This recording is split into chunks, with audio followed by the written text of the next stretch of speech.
Hi,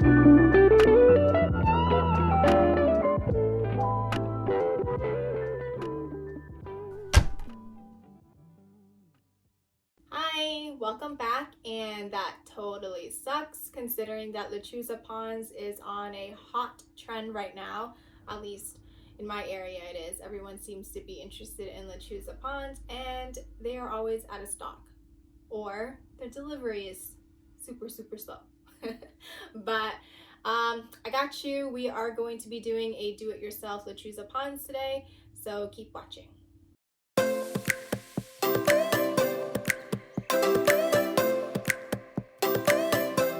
As I had mentioned in my first video, lechuza ponds is comprised of zeolite, lava rocks,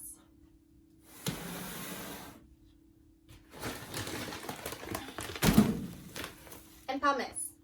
So you can find this at your local nursery,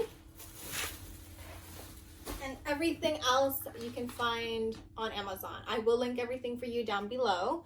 Now, I believe the lava rocks, you can get them in either red or black. I chose black because it's just my color of preference. You can choose red, whichever. And the zeolite, I do believe you can also pick some up at your local pet store. I don't recommend it. The reason for that is because the size of the zeolite that is found in the local pet store is really very small.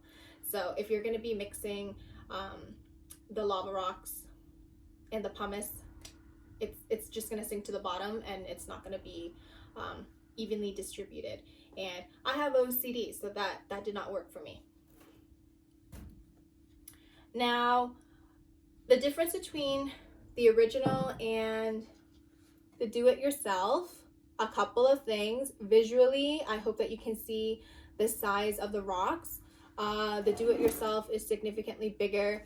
The original is smaller. The original also claims to have 6 months worth of fertilizer in it, and your do-it-yourself will not. So I highly recommend the secret ingredient. Boom. This is the secret ingredient. So give it a couple of shakes in your do-it-yourself mixture and you should be good to go. What other thing? Oh, you're probably wondering, well, how much of the stuff do I use? Well, I actually just kind of eyeballed it. It turned out to be 1 part of everything. So 1 part pumice, 1 part zeolite, and 1 part lava rocks, and 2 shakes of the fertilizer. So that was all for today. And big shout out to my girl Tatra, rocking the sweater that she got me. It's totally my face on my sweater. I'm totally advertising it for her. So hi. But yeah, I hope this was helpful. Give it a shot, try it out. Let me know how it worked out for you guys.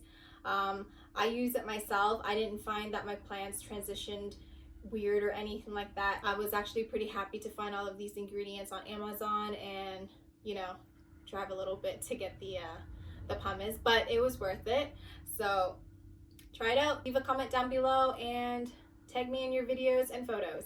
Bye!